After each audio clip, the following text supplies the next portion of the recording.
NCP 24-এর গণঅভ্যুত্থান পরবর্তী সময়ে গঠিত যে রাজনৈতিক দল, আমরা আমাদের আহ্বায়ক জনাব নাহিদ ইসলাম ইতিমধ্যে স্পষ্ট করেছেন, এনসিপি স্বতন্ত্রভাবে সংস্কারের পক্ষে যারা জোটবদ্ধ হতে চায় প্রয়োজনে আমরা তাদেরকে নিয়ে সংস্কারের পক্ষে, বাংলাদেশের পক্ষে এবং ভারতীয় আধিপত্যবাদের বিরুদ্ধে সাম্প্রদায়িক সম্প্রীতির পক্ষে যারা আছে, যে শক্তিটা গঠিত হয়েছে, সংস্কারের পক্ষের শক্তিগুলো যদি আমাদের সাথে আসতে চায় তাদেরকে সাথে নিয়ে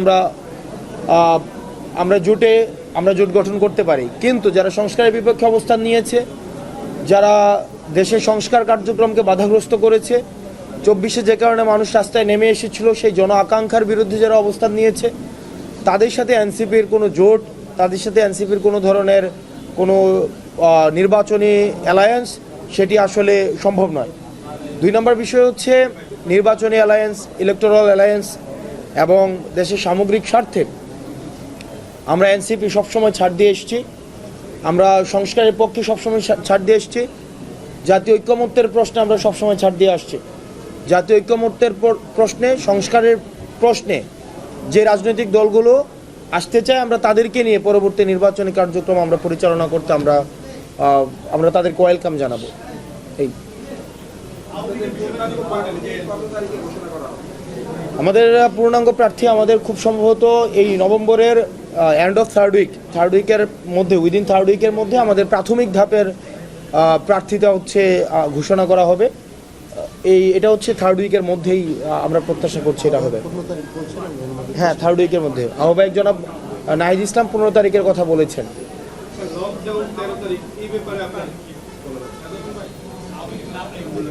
লকডাউন 13 তারিখ এই বিষয়ে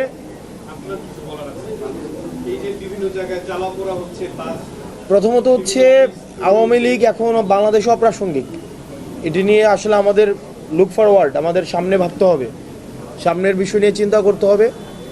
কিন্তু আমরা দেখেছি যে টকশোতে বিভিন্নভাবে যারা আওয়ামী লীগের লেসপেন্সার ছিল, যারা আওয়ামী লীগের সুবিধাভোগী ছিল, যারা পেইড কিছু ইন্টেলেকচুয়াল আছে, বুদ্ধিজীবী আছে পেইড, যাদেরকে ভাড়ায় খাটানো যায়, এইসব মানুষ তারা আওয়ামী লীগের পক্ষে এতদিন বৈধতা উৎপাদন করেছে।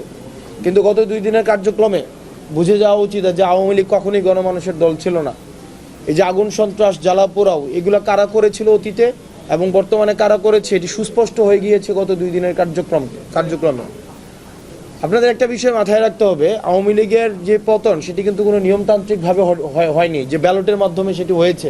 আবার ব্যালটের মাধ্যমে তাদের হচ্ছে আমরা আবার তাদেরকে নিয়মতান্ত্রিকভাবে আবার রাজনীতিতে ফিরিয়ে নিয়ে আসার যেই কথা বলা হচ্ছে সেটি হবে। আওয়ামী লীগের পতন হয়েছে এটি গণঅভ্যুত্থানের মধ্য দিয়ে। গণঅভ্যুত্থানের ম্যান্ডেট হচ্ছে জনতার ম্যান্ডেট এবং এটি হচ্ছিল এটি সার্বজনীন ম্যান্ডেট। তো সেই জায়গাতে গণঅভ্যুত্থানের মধ্য দিয়ে যে রাজনৈতিক দলের পতন হয়, সেই রাজনৈতিক দলের উপযোগিতা ফুরিয়ে যায় বলেই হচ্ছে গণঅভ্যুত্থান সংগঠিত হয়। সেই রাজনৈতিক দলের নীতি আদর্শ যখন জন আকাঙ্ক্ষার বিরুদ্ধে যায়, তখনই গণঅভ্যুত্থান সংগঠিত হয়। তো যেহেতু এই গণঅভ্যুত্থানের মধ্য দিয়ে আওয়ামী লীগের পতন হয়েছে, এটাই স্বাভাবিক প্রক্রিয়ায় ব্যালটের মধ্য দিয়ে এই দলটিকে ফিরিয়ে আনার যারা বৈধতা উৎপাদন করছে, তারা মূলত আগুন সন্ত্রাসের পক্ষে বৈধতা উৎপাদন করছে, তারা মূলত হচ্ছে বুলেটের পক্ষে বৈধতা উৎপাদন করছে, এত বছর ধরে যারা ব্যাংক লুট করেছে তাদের পক্ষে বৈধতা উৎপাদন করছে, তারা যারা গুম, খুন, হত্যা, নির্যাতন, নিপীড়ন যেটি হয়েছে সেটির পক্ষে বৈধতা উৎপাদন করছে, তারা মাইনরিটির যে নির্যাতন হয়েছে, আমাদের হিন্দুদের উপরে যে নির্যাতন আওয়ামী লীগ যেভাবে করেছে, মাইনরিটিকে যেভাবে ক্লাসিফাইড করেছে, সেটির পক্ষে তারা বৈধতা উৎপাদন করছে। তো সেই জন্য যারা ফেসিবাদ বিরোধী ক্রিয়াশীল যে রাজনৈতিক দলগুলো রয়েছে, সেই রাজনৈতিক দলগুলোর ঐক্যবদ্ধ হওয়ার কোনো বিকল্প নেই। সেটির মধ্য দিয়ে আসলে আওয়ামী লীগের উপযোগিতা বাংলাদেশে যে বিনষ্ট হয়ে গিয়েছে, উপযোগিতার যে আর কোনো অবকাশ নেই, সেই জিনিসটি হচ্ছে তখন স্পষ্ট হবে। ডিজাইন, এলিগেন্স, বিউটি, সেরা পণ্য সবার জন্য জেভিকো।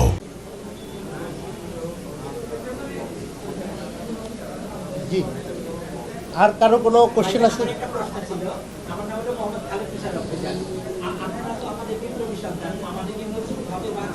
রাস্তা দেখিয়েছে, আপনাদের ডাকে যারা নিরীহ দেশের জন্য নেমে এসেছে এবং কাজ করেছে, তাদের জন্য কি আপনারা কিছু ভাবছেন? আমি তাদের মধ্যে একজন রাষ্ট্র আমাকে সমর্থনটা দিয়েছে ভাইজান, এই যে ঢাকা মিলে পুড়িয়ে ফেলেছে, আমি রাষ্ট্রের আহ্বানে দেশের জন্য কাজ করেছি। আপনি কোন পত্রিকায় কাজ করেন? আমি নারায়ণগঞ্জ থেকে কাজ করেছি ভাইজান। কোন পত্রিকায় কাজ করেন? সরি, না আমি কোনো পত্রিকা না ভাইজান। পরিবেশ কর্মী, নারায়ণগঞ্জের একজন পরিবেশ কর্মী। কাজ করি দেশের জন্য। আলামিন ভাই আমাকে চেনেন। এই বিষয়গুলো নিয়ে আমাদের কার্যক্রম অব্যাহত রয়েছে। ওকে ফ্যান।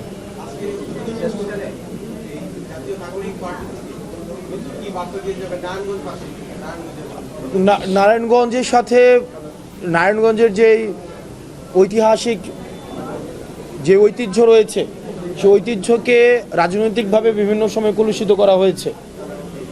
নারায়ণগঞ্জের যে আভিজাত্য এবং ঐতিহ্য, সেটিকে টেন্ডারবাজি, চাঁদাবাজি, গডফাদারের রাজনীতি দিয়ে সেটিকে কলুষিত করা হয়েছে। আমরা নারায়ণগঞ্জ এনসিপির প্রতি প্রত্যাশা করি এবং নারায়ণগঞ্জ এনসিপি কমিটেড যে নারায়ণগঞ্জের আভিজাত্য, ঐতিহ্য, ইতিহাসের সাথে প্রাসঙ্গিক রেখে নারায়ণগঞ্জের যেই বৈচিত্র্যতা রয়েছে, অর্থনৈতিক বৈচিত্র্যতা, সামাজিক বৈচিত্র্যতা, সাংস্কৃতিক যে বৈচিত্র্যতা, সেই বৈচিত্র্যতাকে অক্ষুণ্ণ রেখে গণমানুষের অধিকার আদায়ের পক্ষে নারায়ণগঞ্জের জনতার অধিকার যাতে প্রতিষ্ঠিত হয়, নারায়ণগঞ্জ যেন গডফাদারের না হয়ে জনতার যেন হয়, সেই বিষয়টি প্রাতিষ্ঠানিক রূপ দেওয়ার জন্যই নারায়ণগঞ্জ এনসিপি সবসময় কাজ করে যাবে। এটি নারায়ণগঞ্জে এনসিপির অঙ্গীকার। একটি দল সংস্কারকে পেছাতে চায়, আরেকটি দল নির্বাচনকে পেছাতে চায়। এনসিপির অবস্থান কি? আমরা সংস্কার কার্যক্রমকে ফেসিলিটেট করেছি এবং সংস্কার কার্যক্রমকে যদি বলা যায়, যারা পায়োনিয়ার এনসিপি থেকেই প্রস্তাবনা এসছে, এনসিপি থেকে এই কার্যক্রমকে ফেসিলিটেট করা হয়েছে। একই সাথে সাথে আমরা নির্বাচন কার্যক্রমকে আমরা ফেসিলিটেট করতে চাই। আমরা চাই এই গণঅভ্যুত্থানের মাধ্যমে আমাদের গণতান্ত্রিক যে পট পরিবর্তন, গণতান্ত্রিক উত্তরণের কোনো বিকল্প নেই। অবশ্যই নির্বাচন হতে হবে, অবশ্যই নির্বাচনের মধ্য দিয়ে আমাদের গণতান্ত্রিক রূপান্তরের দিকে আমাদের যেতে হবে, যেটির জন্য আমাদের দীর্ঘ 1.5 দশকের বেশি সময় ধরে আমাদের ফেসিবাদ বিরোধী রাজনৈতিক দলগুলোর নেতাকর্মীরা শ্রম দিয়েছে, ঘাম দিয়েছে, রক্ত দিয়েছে, পরিবারকে ত্যাগ করেছে। তারা সামাজিক অধিকার থেকে বঞ্চিত হয়েছে, রাজনৈতিক অধিকার থেকে বঞ্চিত হয়েছে, তাদের সামাজিক জীবন বিপন্ন হয়েছে, পারিবারিক জীবন বিপন্ন হয়েছে, রাজনৈতিক জীবন বিপন্ন হয়েছে। আমরা এনসিপি, শুধু এনসিপি নেতাকর্মী না, আমরা বরং ফেসিবাদ বিরোধী যে কোনো রাজনৈতিক দলের যারা গণতন্ত্রের স্বার্থে যারা লড়াই করেছে, আমরা প্রত্যেকটি ত্যাগকে আমরা ধারণ করি এবং সেই ধারণ করে আমরা চাই একটি গ্রহণযোগ্য, নিরপেক্ষ, আমরা একটি অংশগ্রহণমূলক নির্বাচন, যেখানে জনগণের অংশগ্রহণ থাকবে এবং সেই প্রক্রিয়াকে কিন্তু আমরা ফেসিলিটেট করছি। এবং এই ফেসিলিটেশনের জন্যই কিন্তু আমরা চেয়েছি ইনস্টিটিউশনাল রিফরমেশন। আবার যদি মধ্যরাতে ডিসি ভাগাভাগি হয়, আবার যদি মধ্যরাতে এসপি ভাগাভাগি হয়, আবার যদি ওসিকে দাঁড় করিয়ে রেখে, এসপিকে দাঁড় করিয়ে রেখে, এসআইকে দাঁড় করিয়ে রেখে, ইউনিকে দাঁড় করিয়ে রেখে আবার একটি নির্বাচন অনুষ্ঠিত হয়, যে নির্বাচনে মূল ভূমিকায়, ক্যাটালিস্টের ভূমিকায় চলে যাবে প্রশাসন আর জনগণ হয়ে যাবে মাইনর, আসলে সেই নির্বাচন দিয়ে আমাদের গণতান্ত্রিক প্রত্যাশিত রূপান্তর কতটা ঘটবে সেটির বিষয়ে আমরা সন্দিহান। সেই জন্যই কিন্তু আমরা প্রাতিষ্ঠানিক যে সংস্কারের প্রস্তাবনা আমাদের কাছ থেকে এসেছিল, যাতে করে জনগণের ক্ষমতায়ন নিশ্চিত হয়। সেজন্য আমরা বলতে চাই, আপনি বলেছেন একটি দল সংস্কারের বিপক্ষে, একটি দল নির্বাচন পিছানোর বিপক্ষে। সেই জায়গায় দুইটি দলের যে জায়গায় সীমাবদ্ধতা রয়েছে, এনসিপি সেই সীমাবদ্ধতাকে উত্তরণ করার মধ্য দিয়ে বরং আমরা একটি প্রো বাংলাদেশ, আমরা একটি নির্বাচনমুখী, যেটির মধ্য দিয়ে মানুষের ক্ষমতায়ন হয়, সেটি পুরো প্রক্রিয়াকে সহযোগীকরণের জন্য, পুরো প্রক্রিয়াকে আরও বেশি গতিশীল করার জন্য এনসিপি নিরলসভাবে কাজ করে যাচ্ছে।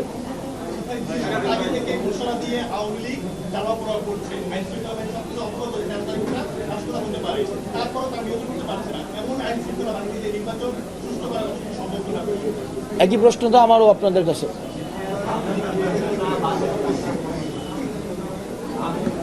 একই সাথে আইনশৃঙ্খলা বাহিনী এবং আপনাদের মধ্যে আপনারা যারা নিরলসভাবে যেসব মিডিয়া কর্মীরা কাজ করে যাচ্ছেন, আপনাদের এই নিরলস পরিশ্রমকে আমরা সম্মান জানাই এবং আপনাদের বস্তুনিষ্ঠ সংবাদ প্রচারের যে প্রচেষ্টা, এই প্রচেষ্টাকে আমরা কৃতজ্ঞভাবে আমরা স্মরণ করি।